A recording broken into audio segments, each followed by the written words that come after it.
समीर जी, खबरें तो बहुत सारी आ रही हैं अन्नामलई को लेकर। क्या लग रहा है, मतलब खबरें ही खबरें हैं या फिर खबरों में दम है या बिना आग के धुआं नहीं उठ रहा है? नहीं, निश्चित रूप से मुझे लगता है कि अन्नामलई की कुछ पार्टी से नाराजगी रही होगी, क्योंकि विधानसभा चुनाव के पहले जिस तरीके से अन्नामलई को प्रदेश अध्यक्ष के पद से हटा दिया गया था, अन्नामलई ने जिस तरीके से, जब वो प्रदेश अध्यक्ष थे, उन्होंने जिस तरीके से एआईएडीएम के खिलाफ लगातार आक्रामक रुख अख्तियार किया था, और लोकसभा चुनाव में जब भारतीय जनता पार्टी और एआईएडीएम का गठबंधन नहीं हुआ तो ये कहा गया था कि इसके पीछे अन्नामलई है, जिन्होंने एआईएडीएम के साथ गठबंधन नहीं होने दिया था। और अन्नामलई, मुझे लगता है कि तमिलनाडु की राजनीति में चाहते थे कि भारतीय जनता पार्टी अपने दम पर आगे बढ़े और किसी गठबंधन में न जाए, खासतौर से एआईएडीएम के साथ किसी भी तरह का गठबंधन ना करे। लेकिन मुझे लगता है कि भारतीय जनता पार्टी के शीर्ष नेतृत्व को ये लगा होगा कि तमिलनाडु की राजनीति में भारतीय जनता पार्टी फिलहाल अपने दम पर बहुत कुछ करने की स्थिति में नहीं है। ऐसे में भारतीय जनता पार्टी को किसी गठबंधन के साथ जाना होगा। फिर भारतीय जनता पार्टी ने एआईएडीएम के साथ गठबंधन किया और कहा यह जा रहा है कि एआईएडीएम ने भारतीय जनता पार्टी के सामने यह प्रस्ताव रखा कि गठबंधन हम तभी करेंगे जब अन्नामलई प्रदेश अध्यक्ष नहीं होंगे और राजनीति मतलब बहुत सक्रिय भूमिका नहीं निभाएंगे। भारतीय जनता पार्टी ने उन्हें प्रदेश से हटाया और संकेत दिया होगा कि विधानसभा में आपको बहुत ज़्यादा एक्टिव नहीं रहना है। एक समर्पित कार्यकर्ता के रूप में उन्होंने इस पार्टी की बात को माना। उस समय उन्होंने विद्रोह नहीं किया या किसी तरह का बयान नहीं दिया, लेकिन जो चुनाव परिणाम आए उसके बाद अन्नामलई को लग रहा होगा कि शायद हम अलग चुनाव लड़ते तो ज़्यादा बेहतर होता। तो अब जिस तरीके से खबर आ रही है कि अन्नामलई शायद अपने एक जन आंदोलन शुरू करेंगे, अपनी एक पार्टी बना सकते हैं, एक अभी से भारतीय जनता पार्टी का आधिकारिक बयान कोई नहीं आया। अन्नामलई ने भी ये नहीं कहा कि मैंने पार्टी छोड़ी है, लेकिन मुझे लगता है कि अन्नामलई के मन में कुछ चल रहा होगा। लेकिन भारतीय जनता पार्टी का शीर्ष नेतृत्व मुझे लगता है अन्नामलई से संदर्भ में बात करेगा, क्योंकि जितना सम्मान और पोजीशन अन्नामलई को भारतीय जनता पार्टी में मिली है, व्यक्तिगत रूप से वो अकेले लड़कर या किसी और के साथ जाकर वो हासिल नहीं कर सकते।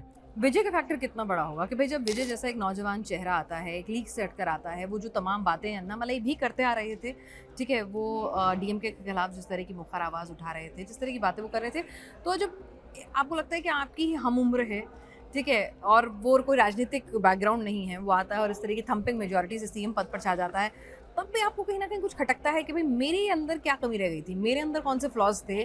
तो ये भी फैक्टर बहुत एड ऑन करता है। नहीं, अन्नामलई को जब भारतीय जनता पार्टी ने अध्यक्ष बनाया, अन्नामलई ने एन मक्कल अपनी पदयात्रा निकाली थी। उसकी शुरुआत अमित शाह ने की थी और उसका समापन प्रधानमंत्री नरेंद्र मोदी ने किया था और उसका बहुत अच्छा रिस्पॉन्ड भी मिला था। और भारतीय जनता पार्टी को लग रहा था कि अब तमिलनाडु में भारतीय जनता पार्टी अपने पैरों पर खड़ी होने की स्थिति में यह एक बेहतर विकल्प के रूप में जनता के बीच में आएगी। लेकिन वहाँ की द्रविड़ राजनीति में भारतीय जनता पार्टी को वो स्पेस मिला नहीं अन्नामलई के साथ। लेकिन मुझे लगता है कि अन्नामलई को भी थोड़ा धैर्य रखना चाहिए पार्टी के अंदर। भारतीय जनता पार्टी भविष्य की राजनीति और लंबे समय की राजनीति हमेशा करती रही है। बंगाल के अंदर लंबे समय तक भारतीय जनता पार्टी विपक्ष में नहीं रही। उसके बाद आज भारतीय जनता पार्टी ने बंगाल में सरकार बनाई है। तमिलनाडु में भी भारतीय जनता पार्टी की अब शुरुआत हो चुकी है। आने वाले समय में दक्षिण में भारतीय जनता पार्टी बेहतर स्थिति में आएगी। लेकिन अन्नामलई मुझे लगता है कि किसी राजनीतिक परिवार से नहीं आते हैं। उनको राजनीति का बहुत अनुभव नहीं रहा है। एक पुलिस अधिकारी रहा है और पुलिस अधिकारी तो तत्काल निर्णय लेता है, ऑन द स्पॉट डिसीजन लेने के आदी होते हैं। तो मुझे लगता है कि वो जिस तरीके से एक आईपीएस अधिकारी रहे, जिस तरीके से वो बेंगलुरु के पुलिस कमिश्नर है और जिस तरीके से वो फैसले लेते थे ऑन द स्पॉट, वहाँ किसी से पूछने की उनको ज़रूरत नहीं होती थी। तो उनको लगता है कि जो पुलिस में उनका जो व्यवहार रहा था वही राजनीति में आकर होगा। आपने खाकी वर्दी में जो व्यवहार किया है वह खादी पहन कर आप नहीं कर सकते, उसमें आपको जनता के साथ चलना पड़ता है। मुझे लग रहा है कि वो फ़र्क अभी अन्नामलई समझ नहीं पा रहे हैं और वो उसी राजनीति को आगे बढ़ाना चाहते हैं। किसी भी राजनीतिक दल के साथ वो भारतीय जनता पार्टी के साथ राजनीति करेंगे तब भी उनके लिए ये करना ठीक नहीं रहेगा। अगर वो खुद की राजनीति भी शुरू करते हैं या किसी अन्य राजनीतिक दल के साथ वो अपनी राजनीतिक पारी शुरू करते हैं तो उनको धैर्य रखना होगा। इस तरीके से वो जो व्यवहार कर रहे हैं, मुझे लग रहा है ये उनकी राजनीति के लिए ठीक नहीं होगा।